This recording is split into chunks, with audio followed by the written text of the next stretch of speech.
রাধে রাধে বন্ধুরা, তোমরা কেমন আছো? আশা করি তোমরা ভালো আছো। আমার শরীরটা খুব একটা পরশুদিন থেকে ভালো না। এই বুকে এই কানটার মধ্যে আর এই কানটার মধ্যে প্রচণ্ড ব্যথা। আর কোমরে তো ব্যথা তো থাকেই, আমার কোমরে তো ব্যথার রোগ আছে, কিন্তু এই ব্যথাটা এখন এই 2 মাস 3 মাস এই ব্যথাটা শুরু হয়েছে, এখন পাসলির ব্যথাটা। তো কী করবো, ব্যথা, প্রচণ্ড ব্যথা, শরীর নিয়ে আর ভালোও লাগছে না। কালকে আমার শাশুড়ি মা আবার চলে গেছে, আমাদের ও নিয়েই চলে গেছে। তো আমার আজকে কলকাতা যাওয়ার টিকিট ছিল, নিউ দিল্লি টু শিয়ালদা রাজধানী ছিল, কিন্তু আমাদের ওকে বললাম যে টিকিট ক্যান্সেল করে দাও, কেন এত শরীর খারাপ নিয়ে কী করে যাব। সকালবেলা ওনাদেরও কিচ্ছু করতে পারিনি, বউ দিয়েছে, নিচ থেকে খাইয়ে দিয়ে গেছে।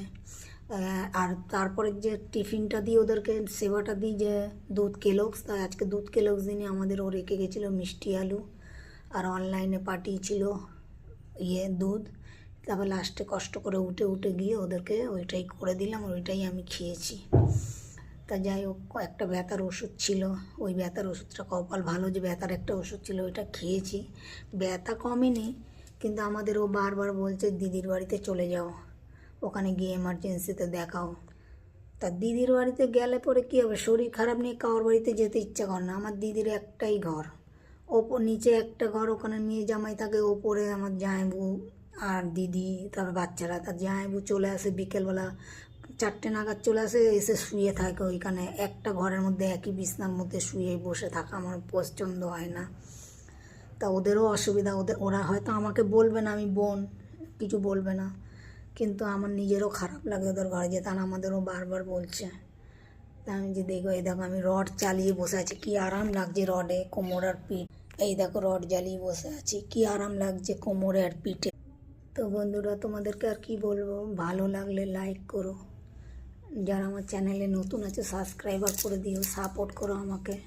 শরীর আমার ভালো না বলতে কি, ব্যথা বোতাই আমাকে মেরে দিয়েছে, নাহলে আমার আর কোনো এমনি কোনো নেই, ব্যাস ব্যথা।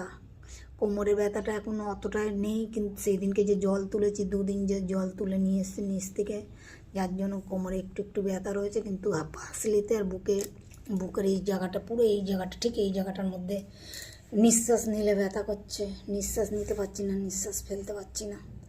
আর আমাদেরও বারবার বলছে ওলা করে দিচ্ছি, দিদির বাড়ি চলে যাও, আর আমার ঠিক ইচ্ছা নেই আমার দিদির বাড়িতে যাওয়ার।